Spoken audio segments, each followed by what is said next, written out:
Okay, dumako na naman tayo sa panibagong kaartihan ni Princess Sarah Fiona.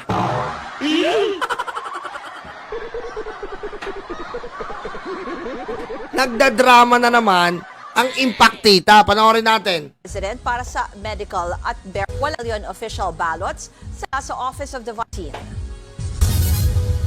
Wala nang aasahang tulong mula sa Office of the Vice President para sa Medical at Burial Assistance Program. Naglabas kayo ng abiso ang OVP tungkol dito. Wala rin kasi... Sabi niya, there is no approved budget for the Medical and Burial Assistance Program of the OVP under 2025 GAA. We apologize for the inconvenience. Impactita!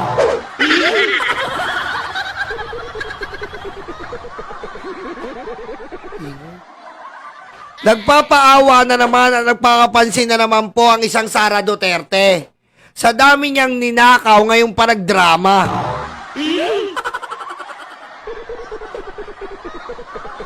Diba?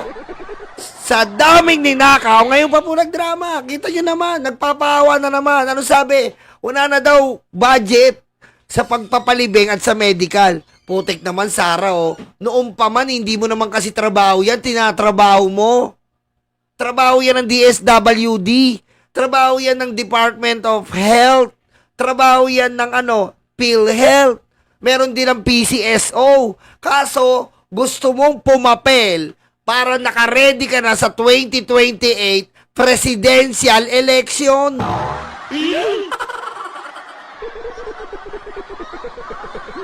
Okay?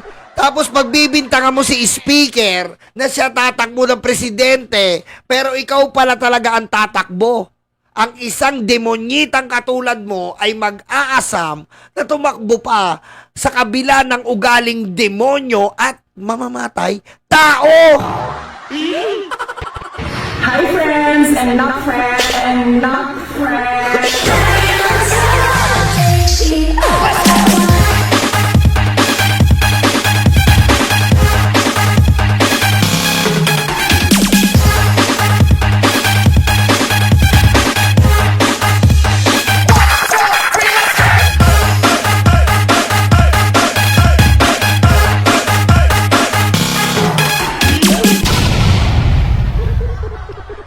Diretso natin. Aprobahang pondo para rito sa ilalim ng 2025 national budget.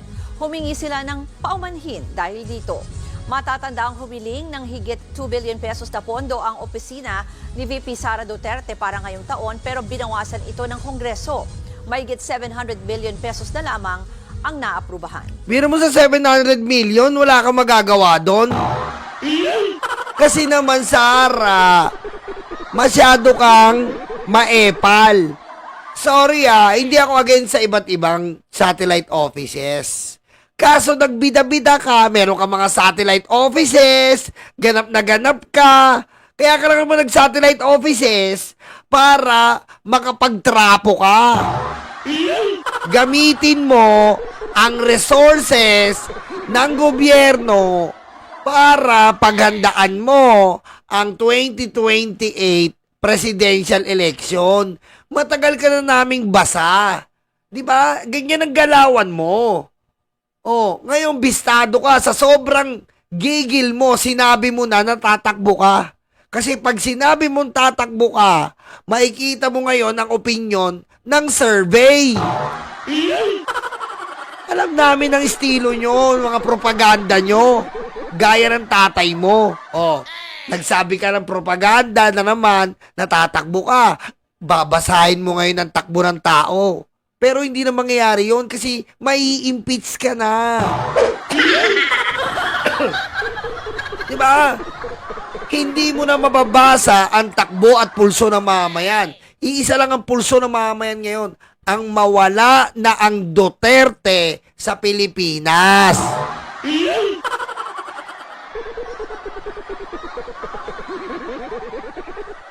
Sinabi niya yun. Bakit?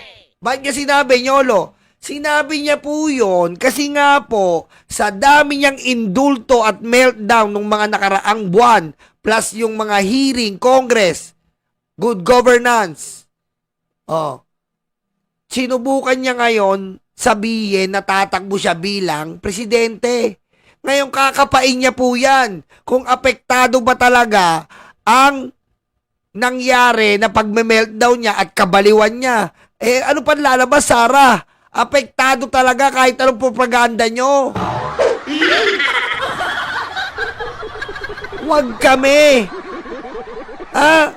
Alam na namin ang bawat galawan ng mga Duterte.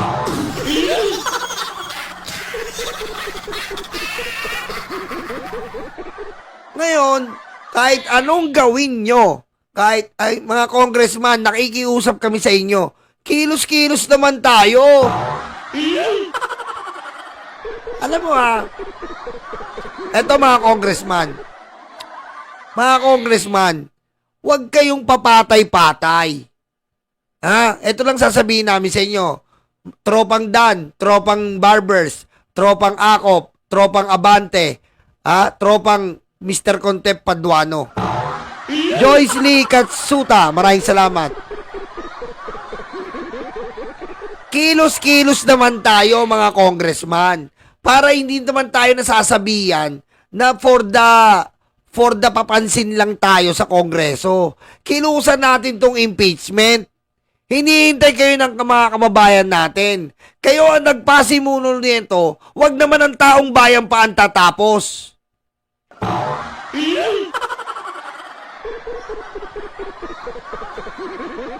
Nauunawaan namin na busy kayo sa mga gampanin para sa muling pagtakbo ng ibang mga congressman. Pero nakikita natin may mga ibang hearing na nandun kayo. Pagpukusan sana natin tong impeachment. Kayo ang nagsimula nito. Kayo ang nagpamulat sa sambayan ng Pilipino na ganito ang Sara Duterte. Ano nangyayari ngayon? Ba't parang tahimik kayo? Nasimulan na natin to, tapusin na natin to.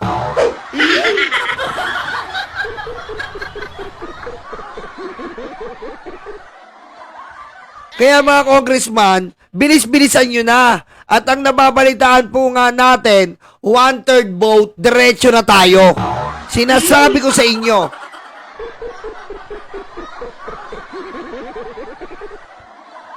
Diretso na tayo nito. At yan ang pakiramdam ko at nararamdaman ko.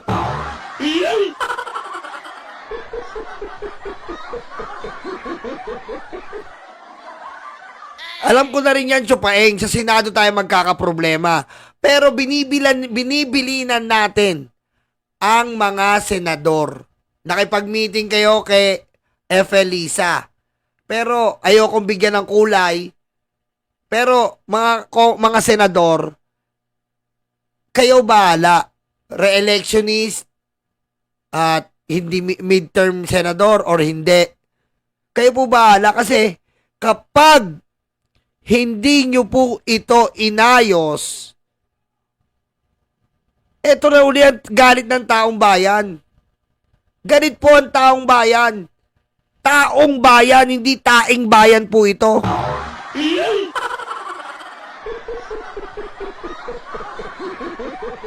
Ngayon, kung babaliwalain nyo po ang impeachment at hindi po nyo aayusing mabuti, ito na po talaga ang taong bayan. Mararamdaman nyo. Makikita nyo ang taong bayan. Biro nyo kami nga, tingnan nyo po. Mga pink at dilaw ang kasama namin na talagang kaaway noon. Ngayon magkakasama para alisin lang sa pwesto itong impactita.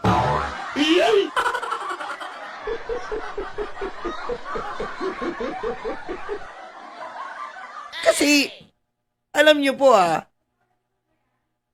Hindi dapat kasi tayo pumikit ang mata rito.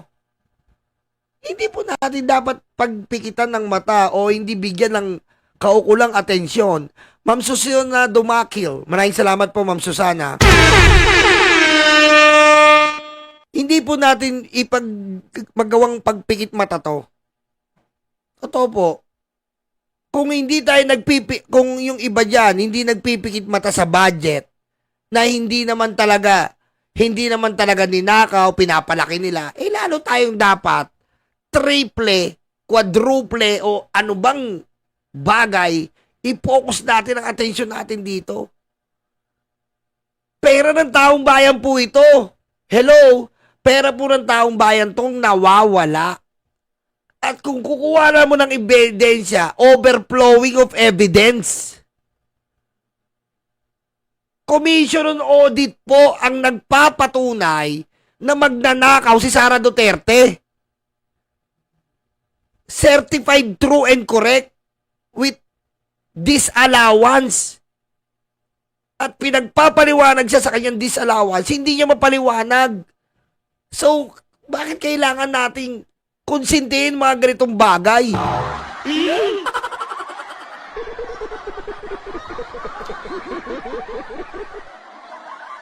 Tandaan nyo, nag-impeachment tayo kay Erap, magkakaano lang po ang nakahain kay Erap. Ito putik, umaapaw po, 2 departamento, OBP, DepEd. Inatraso nito. Oh, tas papakitaan ka ng acknowledgement receipt na nga lang, papakitaan ka pa ng peke.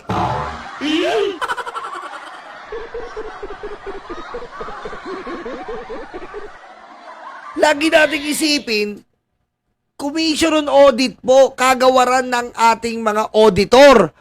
Sila po ang nagsisiyasat kung merong kababalagan o pagkukulang o pagmamalabis sa pera ng taong bayan. Nag-report po sa atin ang Commission on Audit. Ano pong problema natin? Bakit ayaw nating samahan ang pagkuha ng pera ng taong bayan? Huwag tayong maguluhan.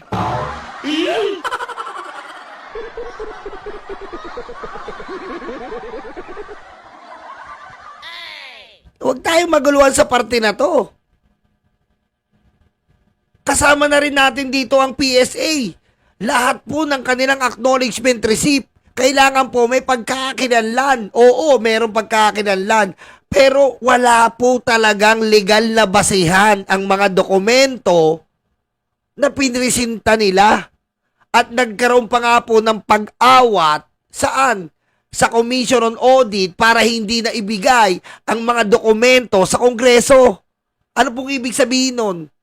Natatakot po sila kasi nga po gawa-gawa lang ang kanilang mga dokumento. Dinuktor ni Sara Duterte na hindi po pala attorney kundi Doktora Sara Duterte.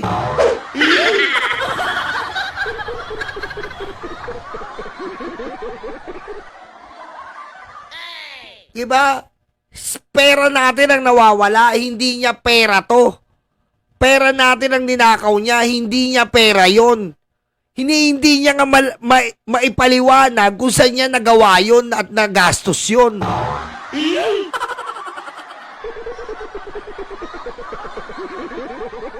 Oh. Saan tayo lulugar neto? Kaya nga tatakbo na to eh. Gusto niya nang tumakbo dahil pag nanalo siya, tapos-tapos na ang lahat, all is even. Meron na po siyang immunity. Hindi na po siya mahahabol at pwedeng kasuhan. Sino talo? Tayo ang talo. Sino talo? Kayo mga kababayan na naman. Oh.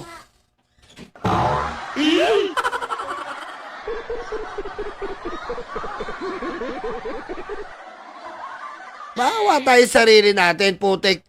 Binibigyan natin ang buwis ng gobyerno. Nagbibigay tayo sa ayaw at sa gusto natin sa gobyerno. Pero makikita ka ng naglilingkod para sa atin, hindi niya mapailuwanag kung saan niya dinadala yung pera natin. Oh.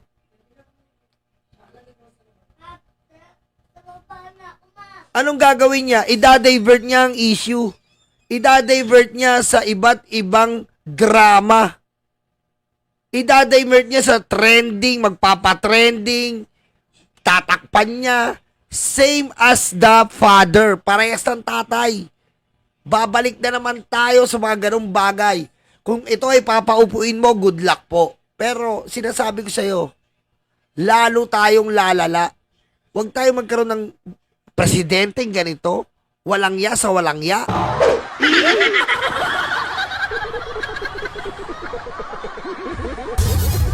Diba? Oh, ito pa, dagdag natin to. Oh.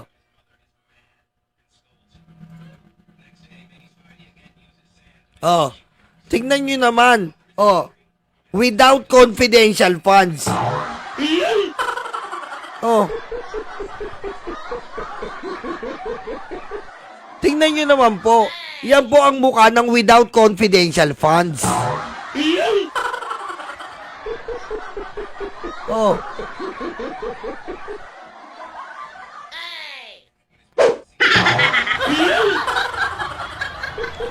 Sabi ni Andrew Escalante, bakit mo masabi na marami gusto ma-impeach?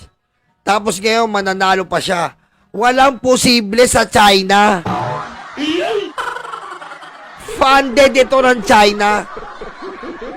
Walang imposible. Kaya kailangan natin ma-impeach to. Dahil pag nag-impeach to, wala na siyang kakayahan na tumakbo. Yun ang target natin. Ang magkaroon siya ng wala ng kakayahan pang tumakbo. Dahil pag hindi na-impeach to, popondohan lang to ng popondohan ng China, popondohan to ng popondohan ng pinagbentahan ng West Philippine Sea.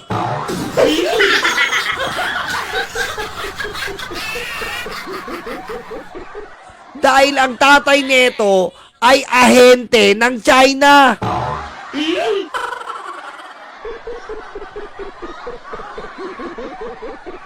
Oh. Kita nyo mamaya Naglawis na ba? Tapos na naglawis. Tapos na. 'Di ba? Oh.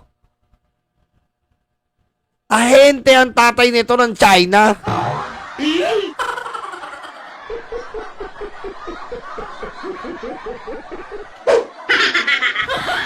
Tignan mo yung dati ng muka. Tignan mo yung muka dati, oh. Paano nagkaroon ng ganitong mukha ngayon? Dahil sa confidential funds. Tignan mo yung mukhang yan. Paano naayos yan? Sara, hindi mo mukha yan. Pera ng taong bayan yan. Maiya ka sa amin. Yung mukhang ginagamit mo, yan ay pera ng taong bayan.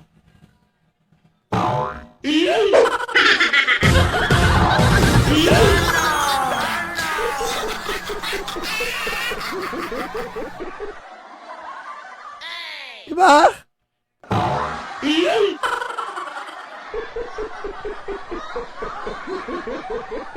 Kita mo naman, oh. Oh, tas sasabihin mo.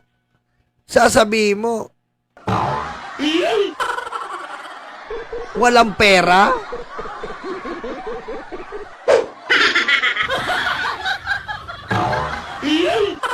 Tama yung mukha, oh. Eto lang, oh. Oh. Eto, tignan mo. Kakaupo niya lang yan, 2022. Tignan mo naman. Oh. Kakaupo lang yan ng 2022. Paano naging ganyan yung mukha niyan ngayon?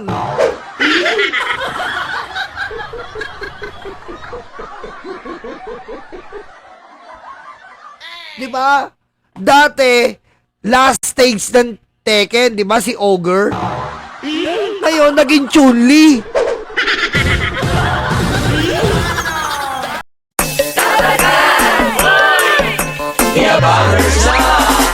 Handa na ba kayo mga Dabarkads? Eto na sila, The Bangers, sa pangunguna ni Tamski. Kamusta mga kababayan ko? Dapat lang malaman nyo, andito si Tamski, ang abang lingkod nyo na magbibigay at maghatid ng mga balitang solido at talagang para sa Pilipino. Hindi rin magpapahuli si Nyolo. Kamusta mga karayuma, Nyolo Bontit at your service. At siyempre, ang muse ng grupo, si Tita Missy. What's up mga libag? Naghilod na ba kayo? Ako nga pala ang inyong Tita Missy, ang impaktang reyna ng mga libag. Mawawala pa naman sa eksena ang VMB family. Kaya mga kalibag, tutok na. The Bangers.